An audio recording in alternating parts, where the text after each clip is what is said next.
Bonjour, bonsoir, bonsoir bien-aimés, que Dieu vous bénisse vraiment dans son amour. Notre Dieu est bon, il est redoutable. Nous allons ensemble faire la lecture biblique d'aujourd'hui. Que Dieu vous bénisse. Nous allons prier.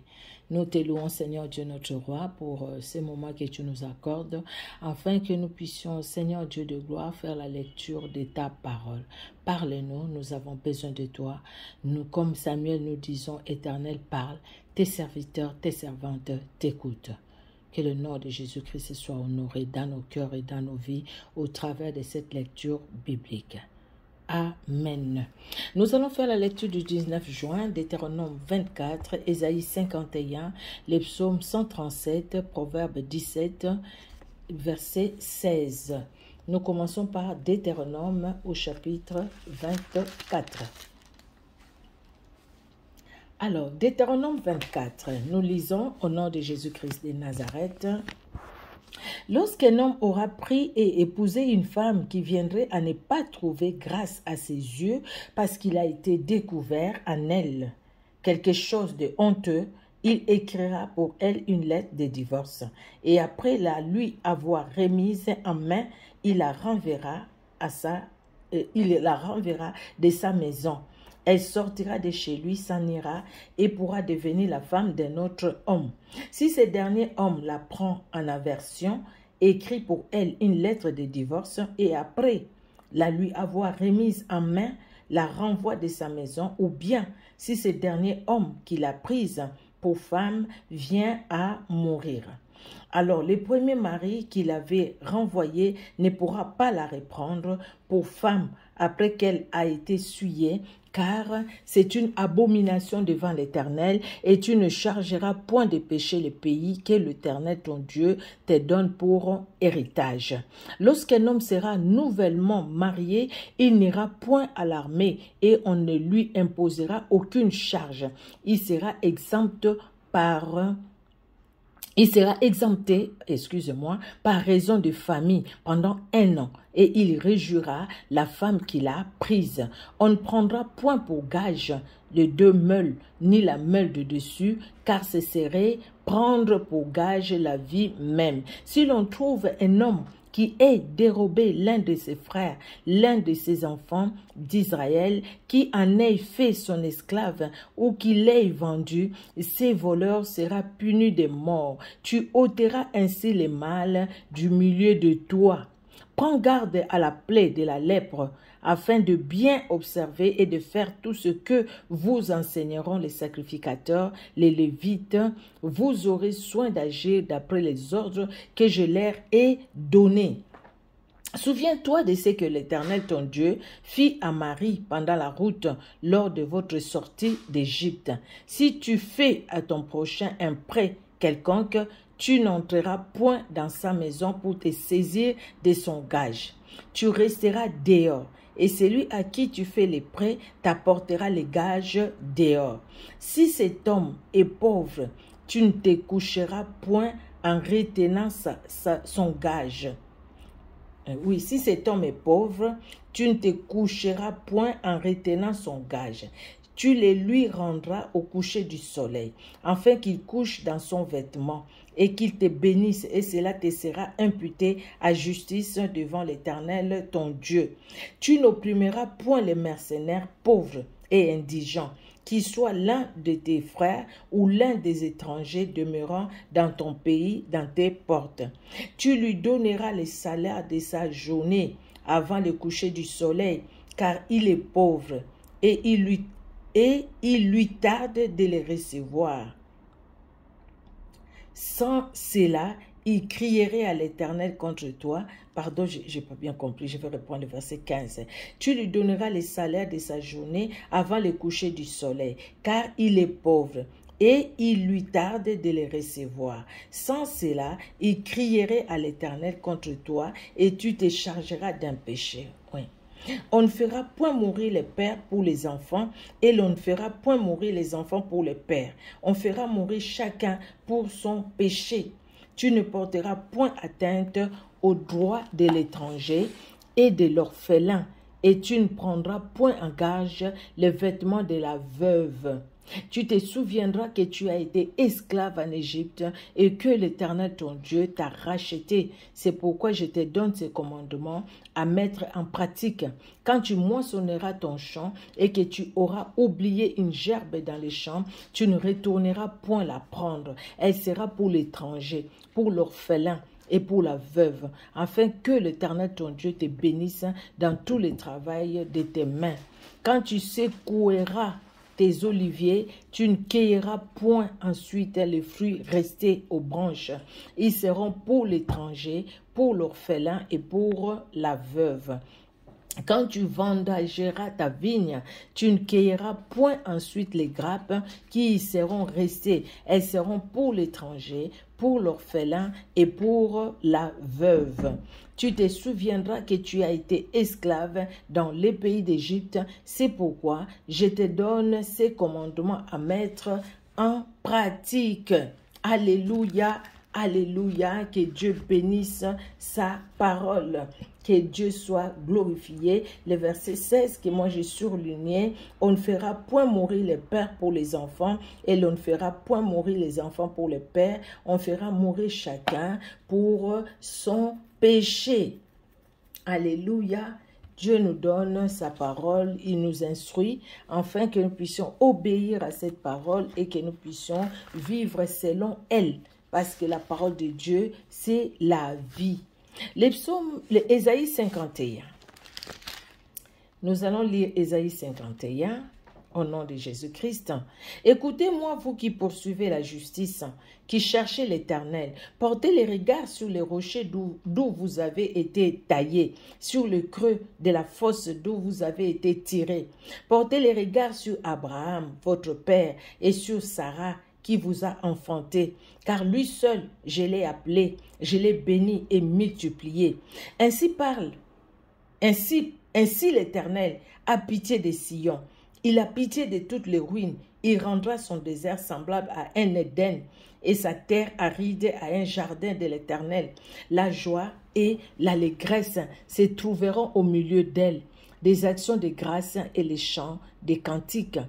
Mon peuple, sois attentif. Ma nation, prête-moi l'oreille, car la loi sortira de moi, et j'établirai ma loi pour être la lumière du peuple. Ma justice est proche, mon salut va paraître, et mes bras jugeront le peuple. Les îles espéreront en moi, elles se confieront à mon bras. Levez les yeux vers le ciel et regardez en bas sur la terre, car les cieux s'évanouiront comme une fumée, la terre tombera en lambeaux comme un vêtement, et ses habitants périront comme des mouches. Mais mon salut durera éternellement, et ma justice n'aura point de fin. Écoutez-moi, vous qui connaissez la justice, peuple qui a ma loi dans ton cœur, ne craignez pas l'opprobre des hommes et ne tremblez pas devant leur outrage, car la teigne les dévorera comme un vêtement et la gerce les rongera comme de la laine. Mais ma justice durera éternellement et mon salut s'étendra d'âge en âge.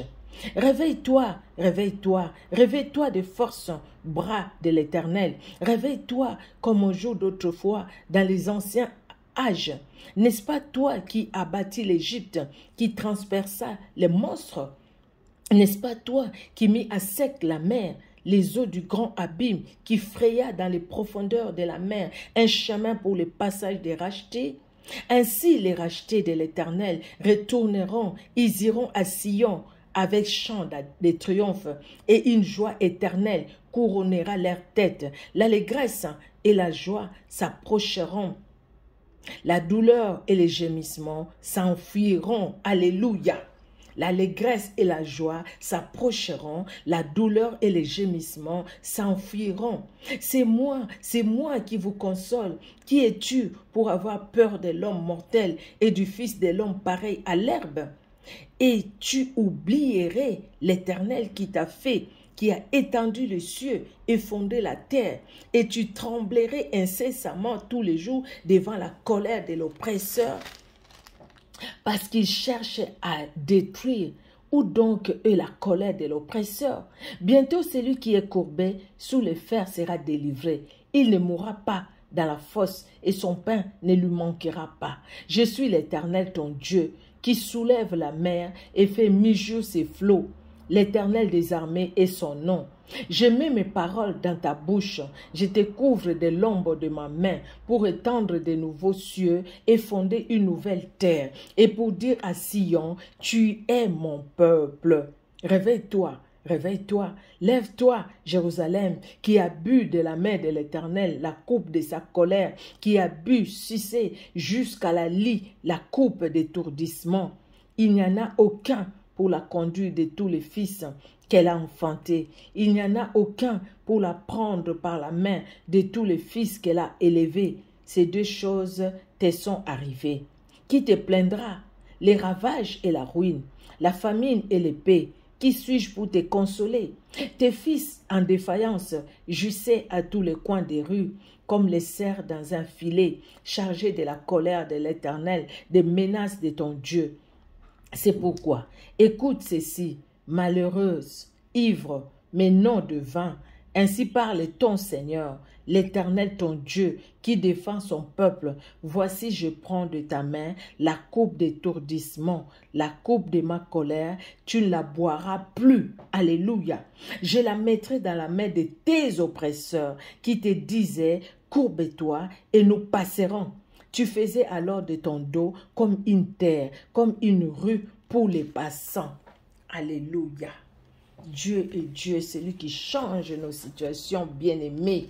L'Éternel Dieu change ta situation, toi qui écoutes ces messages. Alléluia, toi qui suis cette lecture biblique. Alléluia. Gloire au Seigneur Jésus-Christ de Nazareth. Nous allons lire le psaume 137. Les psaumes 137, la Bible nous dit, 136 et 137. Sur les bords de fleuve de Babylone, nous étions assis et nous plairions en nous souvenant de Sion. Au sol de la contrée, nous avions suspendu nos harpes. Là, nos vainqueurs nous demandaient des chants et nos oppresseurs de la joie. Chantez-nous quelques-uns des cantiques de Sion. Comment chanterions-nous les cantiques de l'Éternel sur une terre étrangère? Si je t'oublie, Jérusalem, que ma droite m'oublie, que ma langue s'attache à mon palais, si je ne me souviens de toi, si je ne fais de Jérusalem les principaux sujets de ma joie. Éternel, souviens-toi des enfants d'Édom, qui dans la journée de Jérusalem disaient, rasez, rasez jusqu'à ses fondements. Fille de Babylone, la dévastée, heureux qui les rend l'appareil, le mal que tu nous as fait, heureux qui saisit tes enfants et les écrase sur les rocs. Jésus-Christ est bon, il est redoutable, il prend soin de ses enfants. Ces oppresseurs, ces gens qui nous font du mal, qui parlent du mal de nous, sachant un jour, le Seigneur, notre Dieu, se lèvera, il nous défendra, il fermera leur bouche, parce qu'il est Dieu. Alléluia. Il fait de nos combats ses combats, de nos défis ses défis. Il défendra notre cause. Il ne nous laissera pas ainsi. Mon frère, ma soeur, toi qui pleures en ces moments, toi qui es agité, toi qui es dans des soucis, toi qui pleures, toi qui es dans des inquiétudes, Jésus-Christ est réel, il est vivant et il est redoutable. Alléluia. Nous allons finir par Proverbe 17 au verset 16.